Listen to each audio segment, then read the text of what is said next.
नाशिकमधील शिवसेना ठाकरे पक्ष आणि मनसेच्या मोर्चात मनसे नेते बाळा नांदगावकरांनी सहभाग घेतला। तुमच्या कितीही पिढ्या आल्या तरीही ठाकरे ब्रँड संपवू शकत नाही असा इशाराच नांदगावकरांनी सत्ताधाऱ्यांना दिला।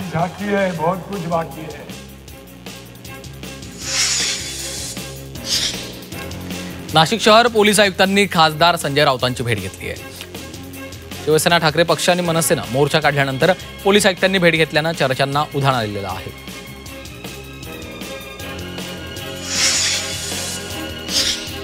राज्याच्या मुख्यमंत्र्यांना खोटं बोलणं शोभत नाही।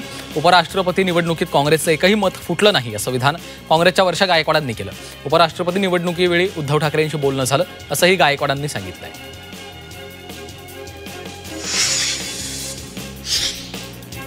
उपमुख्यमंत्री एकनाथ शिंदेंनी नवनियुक्त उपराष्ट्रपती CP राधाकृष्णन यांची दिल्लीमध्ये भेट घेतली।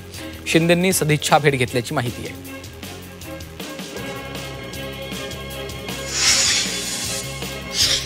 कल्याणमधील रुक्मिणीबाई रुग्णालयामध्ये खासगी रुग्णवाहिकांचा बंदोबस्त करण्यात आलाय।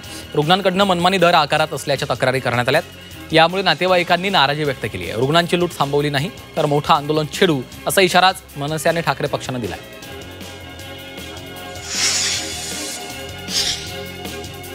राज्यात होऊ घातलेल्या 34 झेडपी निवडणुकांसाठी अध्यक्षपदाचं आरक्षण जाहीर करण्यात आलं। वाशिम झेडपीचं अध्यक्षपद अनुसूचित जमातीमधील महिलांसाठी राखीव ठेवण्यात आलंय। त्यामुळे अनेक दिग्गजांच्या अपेक्षांवर पाणी फिरलंय।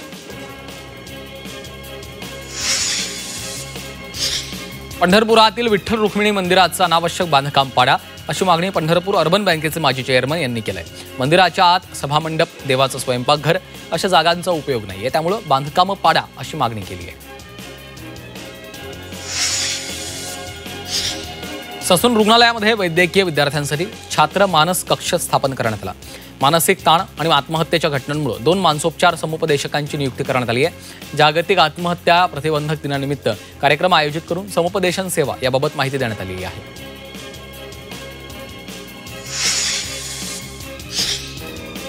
RBIनं मुंबईच्या नरिमन पॉइंट इथली 4.2 एकर जागा मुंबई मेट्रो रेल कॉर्पोरेशन लिमिटेडकडनं खरेदी केली आहे। या व्यवहारासाठी तब्बल 3,472 कोटी रुपये मोजले गेलेत।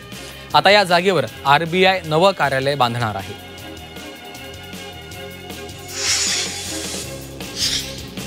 पिंपरी चिंचवडमधील थेरगावात पवना नदीवरचा बटरफ्लाय पुलावर केलेल्या विद्युत रोषणाईमुळे पूल आकर्षक दिसतोय। महापालिकेने या पुलाला उच्च दर्जाच्या LED लिनियर वॉश लाईट्स आणि RGB तंत्रज्ञानाचा वापर करून आकर्षक लुक दिला। त्यामुळे हा पूल वेगवेगळ्या रंगांच्या छटांनी उजळून निघतोय।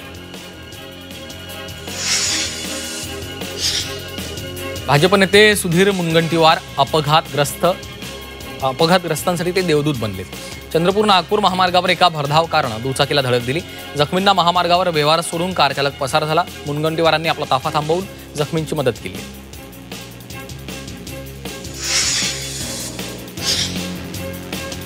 उल्हासनगरच्या मध्यवर्ती शासकीय रुग्णालयात रुग्णांना अनेक समस्यांचा सामना करावा लागतो। महिलांच्या वॉर्डमधील शौचालयांचे दरवाजे तुटल्याने संताप व्यक्त केला जातो आहे। वारंवार तक्रारी करून शौचालयाला दरवाजे लावले नसल्याने महिलांची कुचंबणा होत असल्याचा प्रकार समोर आलाय। बदलापूर शहरातील वालीवली येथील रस्त्यावर मोठे खड्डे पडले, त्यामुळे रस्त्याची दुरवस्था झाली आहे। या रस्त्यावरनं ये-जा करताना वाहन चालकांना मोठी कसरत करावी लागते। MIDCनं हा रस्ता लवकरात लवकर बुजवावा अशी मागणी वाहन चालकांनी केली आहे। पोस्टल रोड 24 तास वाहतुकीसाठी खुला केल्याने वाहनांची वर्दळ वाढली। रस्त्याच्या देखभालीसाठी पालिकेनं 5 वर्षांसाठी कंत्राटदारांची निवड केली आहे। एकूण 88 कोटी 43 लाख रुपये खर्च करण्यात येणार आहे। CCTV कॅमेरे, अपघात प्रसंगी तत्काळ सेवा, बोगद्यातील आवश्यक सुविधा यांचा देखील समावेश आहे।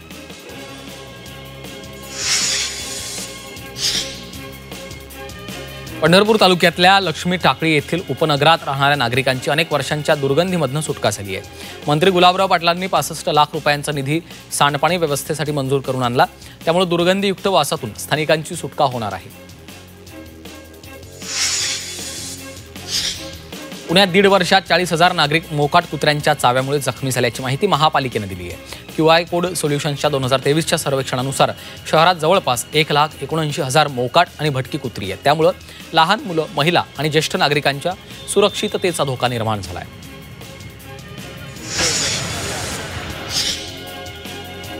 भिवंडी शहरातील धामणकार नाका परिसरात उघड्या गटारात टेम्पो फसलाय. शहरात अनेक भागात गटार आणि नाल्यांवर झाकण नसल्यानं अनेक अपघात होत आहेत. टेम्पो चालकांना अनेक प्रयत्न केल्यानंतर हा टेम्पो 1 ते 1.5 तासांनंतर बाहेर काढण्यात यश आलंय.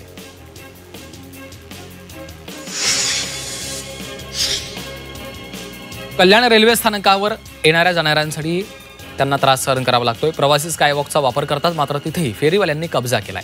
कारवाई करण्यासाठी स्टेशन परिसरात आरपीएफ, पालिका, फेरीवाले पथक तैनात करण्यात आले. ठाण्यासह वसई इथं गृहनिर्माण योजनेअंतर्गत 5285 सदनिका उभारण्यात आल्यात. कुळगाव, बदलापूर येथील 77 भूखंड विक्री करता लॉटरीसाठी अखेरच्या दिवसापर्यंत 1,74,168 अर्ज आले. 24 सप्टेंबरला दावे हरकती नोंदवता येणार आहेत.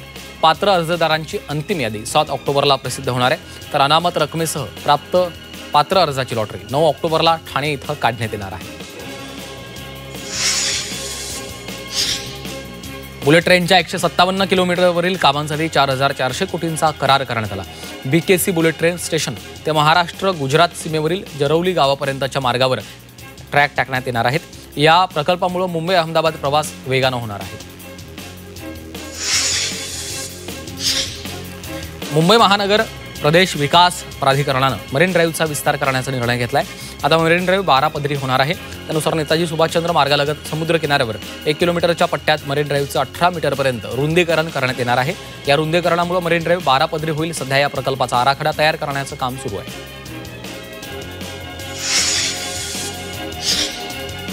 बीड जिल्हा परिषदेतील अनुकंपा तत्वावरील भरतीला अखेर 3 वर्षांनंतर मुहूर्त लागणार आहे. 15 सप्टेंबरला या भरतीसाठी समुपदेशन प्रक्रिया होणार आहे. प्रतीक्षा यादीतील उमेदवारांना मूळ कागदपत्रांसह जिल्हा परिषदेच्या नूतन इमारतीमध्ये बोलावण्यात आलंय.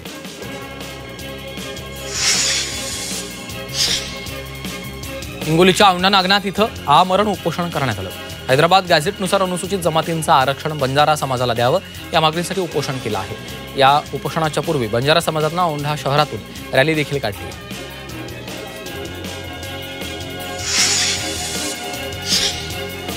नांदेडमधल्या कला मंदिर भागात रस्त्यावर मद्यपींमुळे नागरिक त्रस्त झाले. दारू दुकान बंद करण्याच्या मागणीसाठी नागरिक उत्पादन शुल्क विभागाच्या अधीक्षक कार्यालयामध्ये धडकलेत. दारू दुकान बंद करा किंवा वसाहतीतून हटवा अशी मागणी त्यांनी केली आहे. अहिल्यानगरातील राहुरी तालुक्यात नागरिकांनी रास्ता रोको केलाय. राहुरी तालुक्यामध्ये नगर मनमाड महामार्गावर पुन्हा अपघात झाला. यामध्ये एकाचा मृत्यू झालाय. या घटनेच्या निषेधार्थ नागरिकांनी आंदोलन केलंय.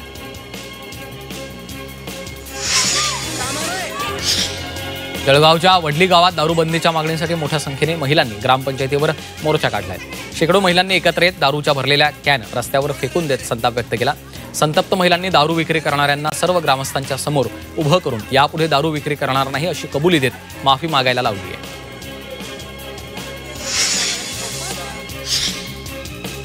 पिंपरी चिंचवड महापालिकेच्या झोपडपट्टी निर्मूलन आणि पुनर्वसन विभागानं वाकड आणि ताथवडे परिसरातल्या अतिक्रमणावर कारवाई सुरू केली. या ठिकाणी 43 झोपड्या हटवण्यात आल्या. या कारवाईत 38,750 चौरस फूट क्षेत्र अतिक्रमण मुक्त केलं आहे.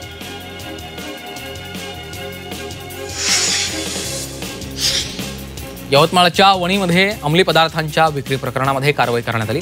स्थानिक गुन्हे शाखेनं अंमली पदार्थांची विक्री करताना 2 जणांना रंगेहात पकडलं. या दोघांना अटक केली असून आरोपींकडनं 3,24,000चा मुद्देमाल जप्त केला आहे.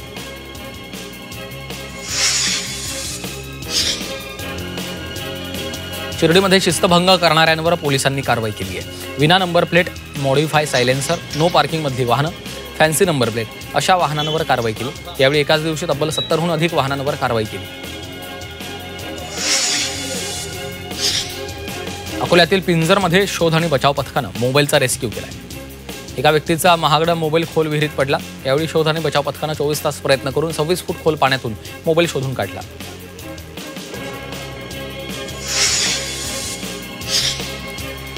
रत्नागिरीमध्ये लाचलुचपत प्रतिबंधक विभागानं एकाच वेळी 3 लोकसेवकांना रंगेहात अटक केली आहे. स्थानिक निधी लेखा परीक्षण कार्यालयातील अधिकारी, जिल्हा परिषदेतील सहाय्यक लेखा अधिकारी आणि एका कंत्राटी शिपायाला अटक केली आहे. यामुळे रत्नागिरीच्या प्रशासकीय वर्तुळात खळबळ उडालेली आहे.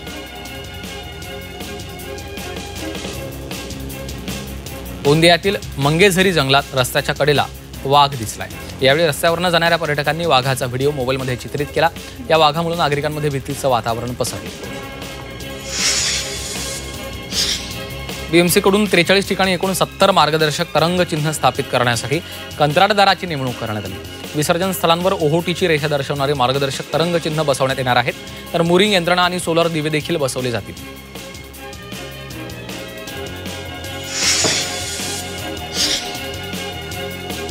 तुळजापुरात तुळजाभवानी देवीच्या नवरात्र उत्सवाची जोरदार तयारी सुरू आहे। नवरात्र उत्सवामध्ये देवीचा छबिना मिरवणूक वाघ, सिंह, हत्ती, घोडा, मोर, गरुड या वाहनांवर काढली जाते। त्याला रंगरंगोटी केली जाते।